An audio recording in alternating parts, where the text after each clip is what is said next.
En quoi reconnaît-on une ville Front National? Eh ben, c'est une ville où, justement, la laïcité est respectée et imposée. C'est une ville où les gaspillages cessent. C'est une ville où baisse...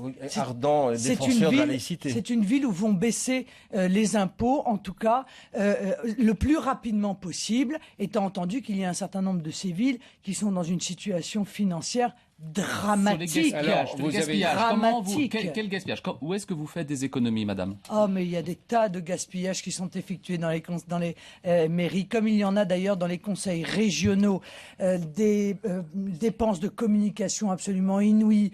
On passe par des structures, une externalisation d'un certain nombre de missions, alors qu'on pourrait parfaitement les effectuer avec les agents municipaux. Il y a énormément de gaspillages qui sont faits. On voit bien contre le communautarisme, et vous indiquez bien, à partir de ce que vous voulez faire, que les maires précédents étaient, eux, ou dans le laxisme ou dans l'illégalité. Mais vous avez dit il n'y a aucune raison pour que le religieux entre dans la sphère publique. Oui. Ouais. Ça se manifestera de quelle façon ailleurs? Dans les lieux de culture, dans les administrations? Est-ce qu'il faudra éviter de porter la croix chrétienne, le voile, la kippa, que sais-je? Mais attendez, que les choses soient très claires. Les subventions aux associations communautaristes, nous sommes contre. C'est clair. Qu'est-ce que ça veut dire? Qu'est-ce que ça veut dire? Ça veut dire qu'il peut exister des associations communautaristes, mais qu'elles ne peuvent pas, à partir du moment où elles sont communautaristes, venir réclamer des subventions et de l'argent public.